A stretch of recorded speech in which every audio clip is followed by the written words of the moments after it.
au temps des croisades, lorsque les vents de sable chassaient encore les preuves des civilisations perdues. Les chevaliers templiers se ruaient dans une campagne meurtrière. La réelle histoire de l'humanité tombait dans l'oubli. Ses porteurs étaient traqués et supprimés.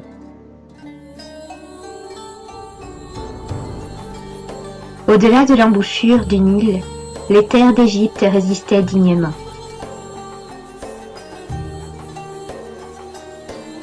L'arche de Palais d'Or était à nouveau opérationnelle et non conquise. L'arche d'Alliance, la porte de l'Aminti, était un portail intergalactique qui reliait la sphère d'Aminti à notre monde. Elle était protégée par la structure pyramidale de Gizeh et par un champ de force. Et seuls quelques protecteurs attitrés en obtenaient la garde. Akhenaton fut l'un d'entre eux.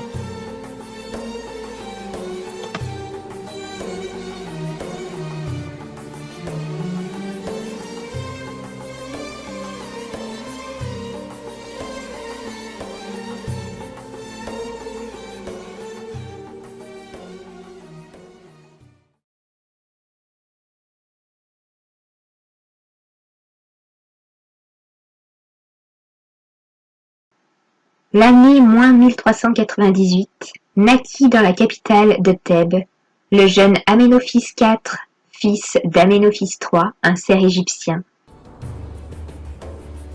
et de Tilly, une Anu Melchizedek. L'enfant portait des fréquences 9D dans son ADN, c'est-à-dire que 9 de ses brins étaient activés. Aménophis IV était une conscience pure Anunnaki, originaire de Sirius.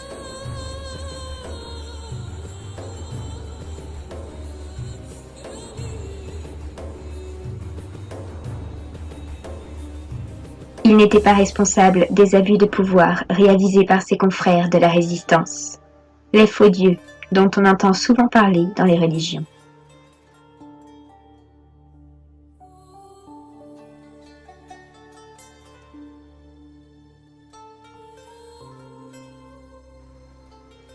Tout d'abord formé pour être roi, Aménophis IV préférait la spiritualité au débat politique que lui imposait sa fonction.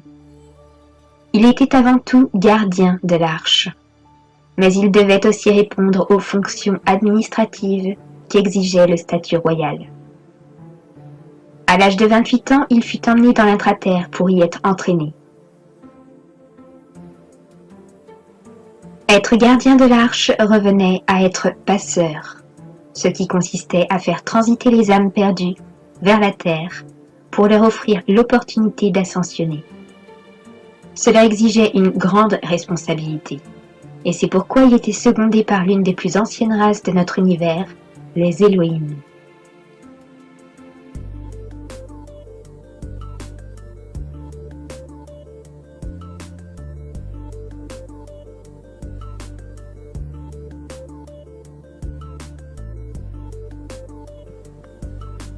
Le palais royal était chaque jour visité par des citoyens et des missionnaires venant des 4 coins d'Égypte qui prêtaient allégeance au roi pour obtenir des faveurs. Aménophis IV répondait aux exigences avec justesse et ferveur, mais la tâche était rude, car il décelait les pensées et les complots de tous les hommes qui se présentaient devant lui. Beaucoup venaient flatter son ego pour s'enrichir. Certains étaient honnêtes, mais peu d'entre eux avaient des pensées réellement pures.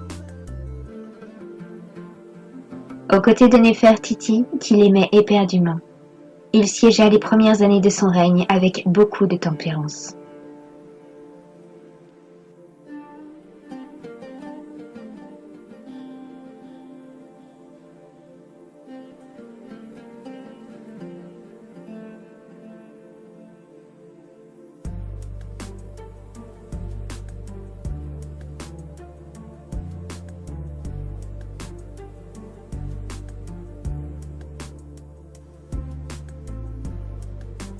Dans le temple d'Amon où les prêtres s'affairaient, la corruption grandissait de jour en jour, et l'influence des faux dieux se faisait encore sentir. Les prêtres d'Amon étaient des serfs égyptiens comme le père d'Amenophis IV, ce qui leur garantissait une place de choix pour conseiller le roi. Mais Amenophis IV ne leur faisait pas confiance. Il choisit donc de s'éloigner de Thèbes et transféra son siège à Tel el-Amarna, une nouvelle cité qu'il fonda au bord du Nil pour y faire grandir sa famille. Loin du brouhaha incessant de la politique.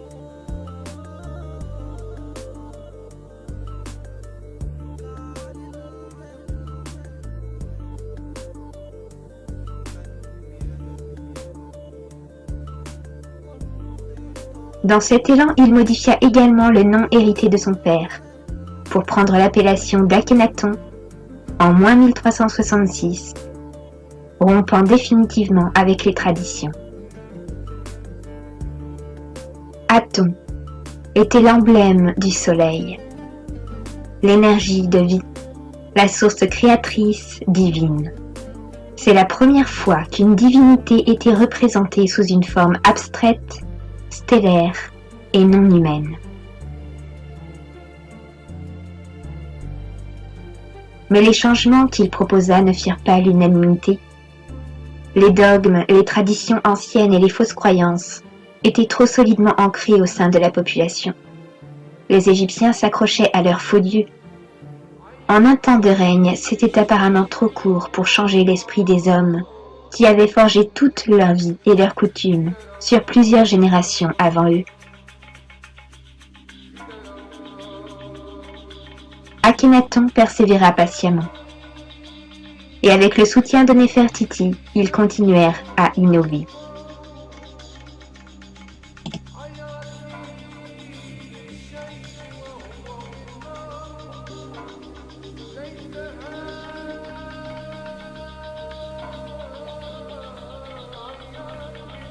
La pyramide de Gizeh était de plus en plus occupée par les prêtres d'Amon corrompus. Akhénaton était conscient que de jeunes enfants étaient couramment enlevés par les prêtres d'Amon à leurs parents pour servir en sacrifice à des rituels sataniques. Ne pouvant rester sans rien faire, il condamna temporairement les portes de Gizeh et ferma l'accès au portail, en autorisant uniquement les races anues de sa lignée maternelle à transiter vers la terre. Mais un plan fut conçu à son insu pour réutiliser l'arche. Le gardien de la flamme bleue qui œuvrait avec les prêtres durs et les Elohim était également infiltré. Dans un souci de réhabiliter toutes les âmes perdues, quelle que soit leur race, la décision Elohim fut de poursuivre le transit de toutes les âmes. En moins 1362, Akhénaton découvrit son général d'armée avec d'autres gardiens de la flamme bleue dans les salles de l'Amyntie. Il força la fermeture de l'arche, mais le portail se fissura. Libérant les âmes chaotiques de l'Underworld, la dimension indée des enfers, dans la salle. Grâce à l'intervention des Elohim, la brèche fut scellée et les âmes errantes retournèrent dans leur dimension. Puisque la sphère de l'Amyntie s'était brisée en deux, toute âme cherchant à traverser le portail était désormais fragmentée elle aussi. L'arche était donc devenue inopérante et son utilisation interdite.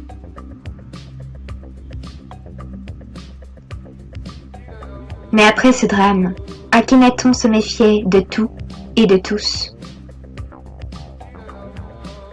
La trahison qu'il avait subie le rongeait.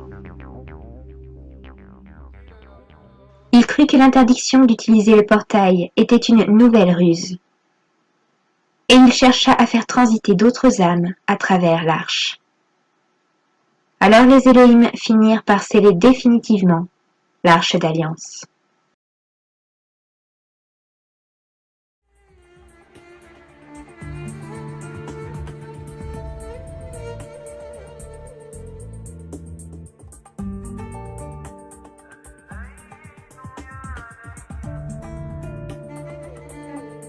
Akhenaton n'avait plus beaucoup d'alliés parmi les rangs de la société, hormis Néfertiti et ses filles qui le soutenaient quoi qu'il arrive. La majorité des habitants n'avaient pas connaissance de l'Arche d'Alliance. C'est pourquoi ils espéraient simplement le retour à un gouvernement traditionnel. Et dans l'ombre, les complots s'affairaient de plus en plus, attendant le moment opportun. En moins 1353, Tiya, la quatrième femme du général d'armée Armab, fut assassinée avec son fils de 2 ans. Akhenaton était le coupable parfait. Il fut soupçonné d'être le commanditaire et fut assassiné à son tour. Les conspirateurs avaient prévu le coup. Ils savaient que la direction du pays irait à la reine, et c'est pourquoi ils s'arrangèrent pour que Néfertiti soit soupçonné de meurtre, ainsi que son oncle.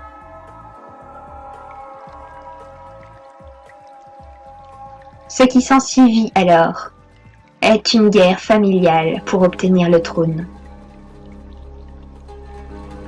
En moins 1344, le nouveau roi Sméker fit emprisonner et exécuter Sabatot, le demi-frère du général, avant d'être assassiné à son tour.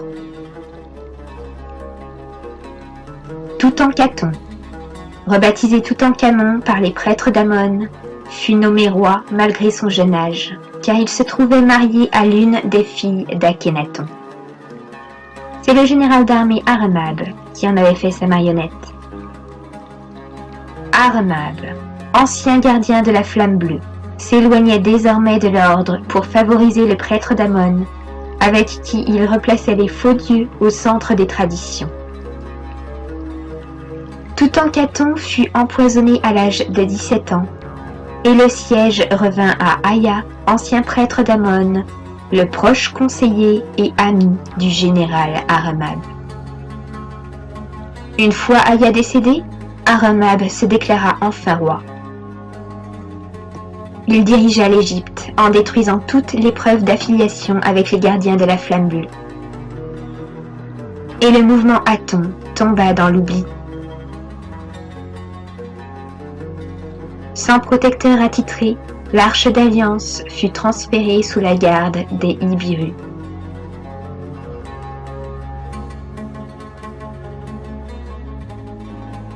Le fiasco d'Akhenaton créa des divisions majeures. Parmi les rangs des Elohim, le conseil syrien Anunnaki et la confédération de Ra. Depuis lors, les Elohim se sont détachés des humains, hormis pour apporter un soutien régulier à leurs protégés.